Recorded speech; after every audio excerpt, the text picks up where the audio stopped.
Alors bonjour, aujourd'hui je vais vous parler du commutateur universel, qui est un paramétrage que l'on peut trouver sur les nouveaux produits Samsung, tels que la tablette Galaxy Tab A ou le smartphone Galaxy S6.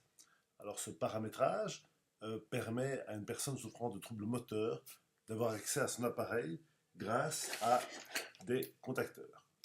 Alors le dispositif que je vais utiliser pour travailler avec ma tablette Galaxy Tab A Samsung, c'est un petit appareil, un petit boîtier ici qui me permet de brancher deux contacteurs avec au bout une prise USB que je vais brancher dans un petit adaptateur qui aura un embout plus fin USB que je pourrai insérer dans ma tablette. Ensuite, j'utiliserai deux contacteurs. Voilà, alors dans cet exemple, je vais essayer de lire un document PDF. Pour ce faire, je vais appuyer 3 fois sur le bouton principal de mon appareil qui lancera le commutateur universel. Ici, je vais aller sur mes fichiers hop, et je confirme avec mon premier contacteur.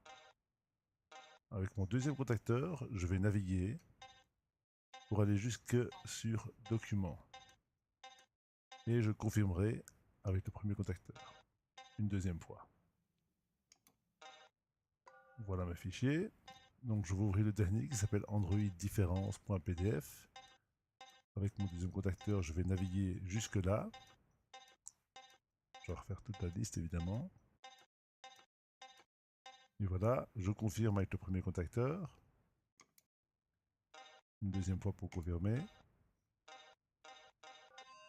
Et me voilà dans mon document.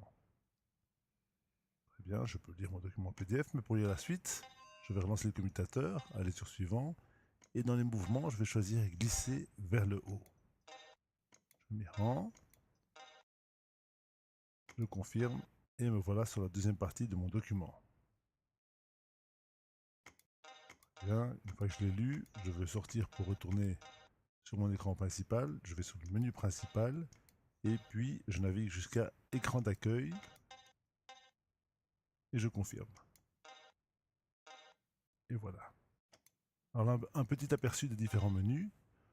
Alors il y a l'appui classique, il y a le menu mouvement qui me permet effectivement les différents types de glisser, avec appui prolongé, les appuis longs avec glissement pour déplacer une icône par exemple.